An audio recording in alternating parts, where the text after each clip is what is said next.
Japan Dholera में इतना पैसा क्यों इन्वेस्ट कर रहा है? पूरा कनेक्शन समझो भाई। पिछले हफ्ते इंडिया और जापान के प्राइम मिनिस्टर की मीटिंग हुई और उसमें जो बातें हुई उसका सीधा असर धोलेरा पे पड़ने वाला है। अगर आप धोलेरा में इन्वेस्ट करने का सोच रहे हो तो ये वीडियो बिल्कुल भी स्किप मत करना। तो दोस्तों, जापान के पीएम सनाए टेकाइची ने 1 जुलाई 2026 को इंडिया विजिट की और इस विजिट में इंडिया जापान ने एक broad economic security road map unveil किया।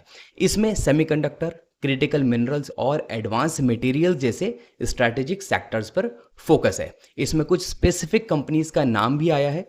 टोक्यो इलेक्ट्रॉन ने टाटा इलेक्ट्रॉनिक्स के साथ कॉर्पोरेशन एक्सपैंड किया है और धुलेरा इंडस्ट्रियल पार्क में अपना ऑफिस भी खोल लिया है। यहीं पे फ्यूजीफिल्म इंडिया धुलेरा में सेमीकंडक्टर मटेरियल्स मैन्युफैक्चरिंग फैसिलिटी बनाने की प्लानिंग कर रहा है, जिसका प्रोडक्शन 2028 तक शुरू होने का टारगेट है। आरओएचएम ने टाटा इलेक्ट्रॉनिक्स और सुशी सेमिकॉन के साथ पार्टनर किया है पावर सेमीकंडक्टर्स बनाने के लिए।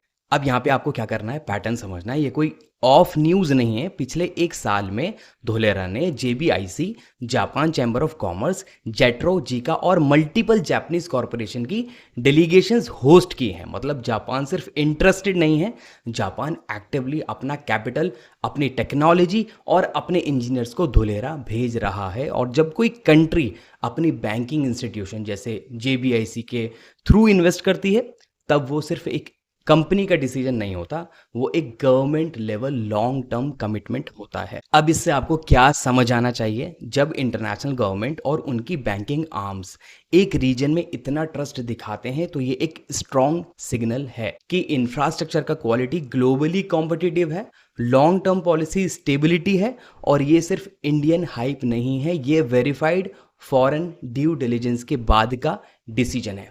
जापानीज कंपनीज अपना पैसा इमोशनली नहीं लगाती, वो रिस्क असेसमेंट के बाद ही कमिटमेंट करती हैं।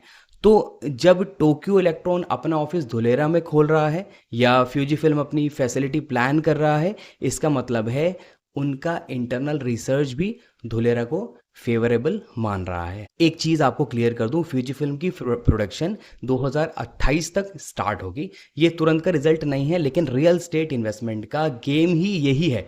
जब तक ये फैसिलिटीज ऑपरेशनल होंगी, तब तक जो लोग आज लैंड या प्लॉट ले चुके होंगे, उनका वैल्यू ऑलरेडी मल्टीपल गेट्स कर चुका होगा। अगर आप समझना चाहते हो कि जापान धुलेरा पार्टनरशिप का रियल स्टेट पर क्या इंपैक्ट होगा और कौन से जोन्स की ग्रोथ से सबसे ज्यादा बेनिफिट होगा, मुझे कमेंट या डीएम करो। वेरीफाइड इंफॉर्मेशन, कोई हाइप नहीं है। मेरा नाम है मोनिस, मिलते हैं नेक्स्ट वीडियो में।